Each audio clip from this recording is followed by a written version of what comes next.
Hi, everyone, and welcome. I'm Scott Rose. I'm currently the sheriff with the Dodge County Sheriff's Office in southeast Minnesota. And I'm your host for today's new episode of the Officer Down Memorial Podcast. In each episode of the Officer Down Memorial Podcast, we'll share the details and the stories of how these men and women heroically lost their lives in the line of duty. Our mission is to help ensure their service and their sacrifice is never forgotten. Thanks for spending some time with me today to remember and honor these fallen heroes.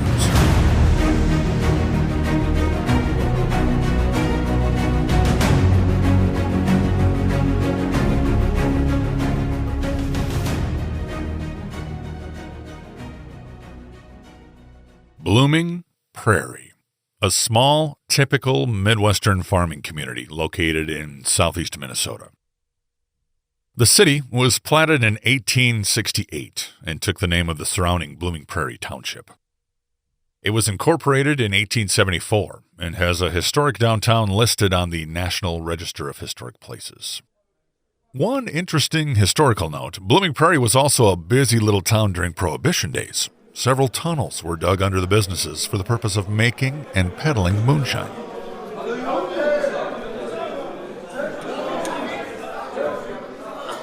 "18 years later, with a population of over 1,400 people, Blooming Prairie continued to prosper in southeast Minnesota.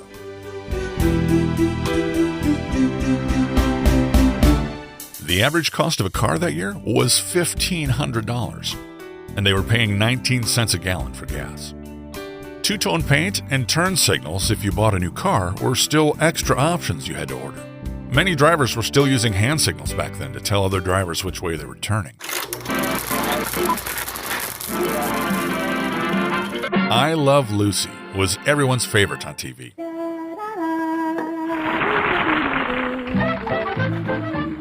Lucy, I'm home. Lucy.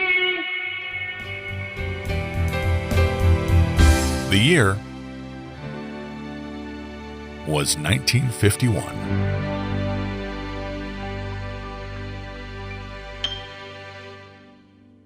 Today, we call them police chiefs. Back then, the city officer was called a city marshal. In 1951, it was Marshal Johnson serving the community of Blooming Prairie. He moved there in 1948 with his wife and family from Ellendale, where he previously served as the city marshal. It was a Saturday afternoon, December 22nd. Temperatures in the 20s. It was snowing. And Christmas Eve was just 2 days away.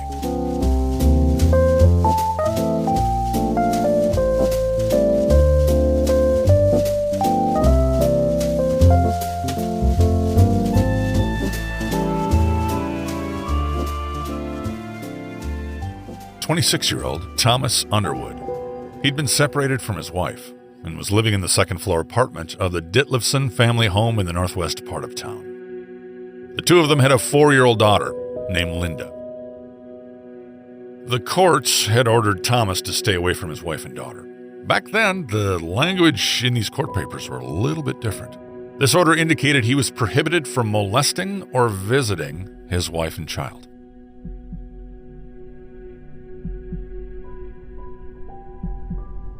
Thomas, distraught by the no-contact order, went to the Ditlevson residence shortly after 1 o'clock on Saturday afternoon, looking for his wife and his daughter Linda.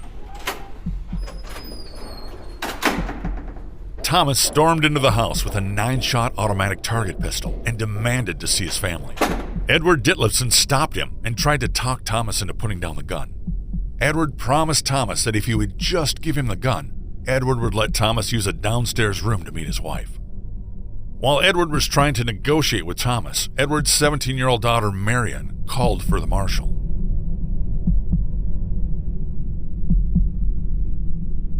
Statistics show that in the United States, domestic violence-related calls are one of the most dangerous calls for law enforcement to respond to. They're one of the single largest category of calls received by police, accounting for between 15% to more than 50% of all calls. City Marshal Marshal Johnson He was born on November 6th, 1902, and had been the city marshal there in Blooming Prairie for 3 years. That weekend, one can only imagine that his wife and 2 sons were excited, preparing for the Christmas holiday that following week. Monday was Christmas Eve. Marshal Johnson responded to the Ditlevson residence at 1 o'clock. He entered the home from the front, and he confronted Thomas Underwood inside. The marshal didn't draw his gun initially. When he walked in, Thomas said, "If you reach for your gun, I'll shoot it out of your hand." The marshal continued to walk towards Thomas, possibly trying to knock the gun out of his hand. At that moment, Thomas fired 7 rapid shots towards the marshal. 6 rounds hitting the marshal, and 1 ricocheting off his belt buckle and into the living room floor. Marshal Johnson fell back, pulling his firearm and firing 2 shots at Thomas. Both shots missed, hitting the wall near the ceiling. Edward Ditlevson was grazed by a stray bullet that went through his pant leg, but it missed him. As Marshal Johnson lay lying on the floor, Thomas walked over to him and shot him again. This time, in the right temple. Marshal Neil Johnson died a few minutes later on the living room floor. The Ditlevson family was all there to witness it. Edward, his wife, and their 2 daughters, 17-year-old Marion and 12-year-old Connie. Thomas's daughter Linda also witnessed the shooting. According to studies by the United States Department of Justice, domestic violence shootouts with law enforcement over 50% of the time happen right at the front door. Thomas ran out of the home and took Marshal Johnson's car. He headed towards Rochester, which is about 38 miles east-northeast of Blooming Prairie.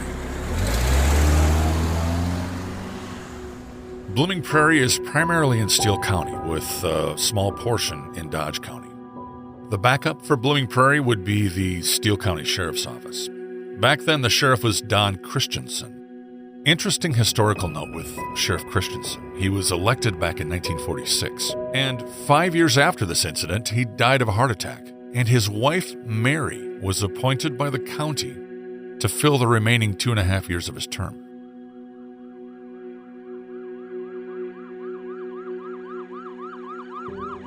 Sheriff Christensen was notified of the shooting, and then he responded to Blooming Prairie. He gathered help from other agencies to search for and to find Thomas Underwood.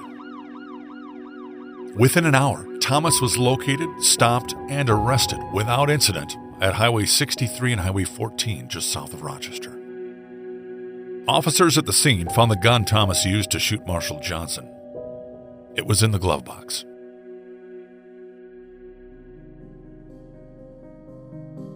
Thomas Underwood confessed to the murder of City Marshal Neil Johnson, and he was charged with first-degree murder and sent to prison. Neil Johnson was 48 years old, survived by his wife Luella and 2 sons, 21-year-old Gordon and 12-year-old Dale. He was buried at First Lutheran Cemetery on 115th Avenue in Dodge County. Neil Johnson is the only line of duty death recorded in Blooming Prairie. He is one of over 30 fallen heroes in southeast Minnesota that are remembered and honored every May during Police Week in Minnesota by both the Minnesota Law Enforcement Memorial Association as well as the Law Enforcement Memorial Foundation of Southeast Minnesota. The foundation is currently raising funds to build a memorial in Soldiers Field Park in Rochester to honor these fallen officers. If you're interested in supporting the foundation and Minnesota law enforcement, and you'd like to donate, please check out the foundation website. They're at www.lawenforcementmemorial.org. Eastbound, walking eastbound.